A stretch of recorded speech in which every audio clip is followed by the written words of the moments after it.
Hello guys, good morning, नमस्कार सगळ्यांना. तर चला, मी पूजा पुन्हा एकदा तुमच्या सगळ्यांचे स्वागत करते माझ्या आजच्या एका स्पेशल मिनी ब्लॉगमध्ये. तर त्याची सुरुवात मस्त अशी फ्रेश फुलांपासून करूया. तर मस्त असे फ्रेश फुलं आणले होते मी देवपूजासाठी. तर सगळ्यात पहिल्यांदा ना देवपूजा करून घेते, कारण की सकाळचं मॉर्निंग रुटीन आहे माझं थोडंसं असं. तर पहिल्यांदा सगळ्यात आहे ना देवपूजा केली मस्त अशी. किती मस्त आणि फ्रेश घर वाटतं ना देवपूजा केल्यावर.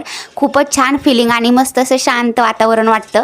तर ती काही देवपूजा केली मस्त अशी. आज आरूच्या पप्पांनी चक्क असं तिचा मेकअप केला तर संपूर्ण असा.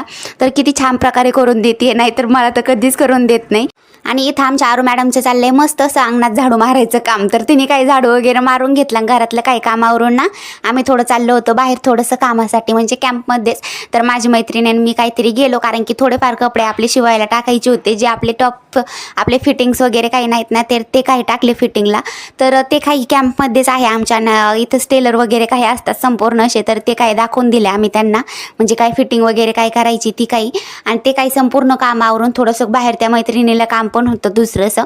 तर ते काही करून थोडंफार शॉपिंग करून घरी पोहोचलो फायनली. आणि आज काही मध्येच आमचा आटा संपला होता घेऊचा, आणि त्याचबरोबर बाजरीचा आटा पण संपलेला होता. तर मग आम्ही काय केलं, मस्त असं डाळ भात लावला आज. आणि आरू मॅडमचं चाललं होतं इथं माझ्या केसांसोबत खेळायचं काम. तिला काय आवडतं, तिला माझ्या केसांसोबत खेळायला ना, मला कधीच कळत नाही. तिचे नेहमी असेच नखरे चालू असतात. तर चला, आजचा ब्लॉग असाच काहीतरी होता स्पेशल असा, आणि तो तुम्हाला कसा वाटला ना मला नक्की कळवा कमेंटमध्ये. तोपर्यंत बाय बाय, सी यू.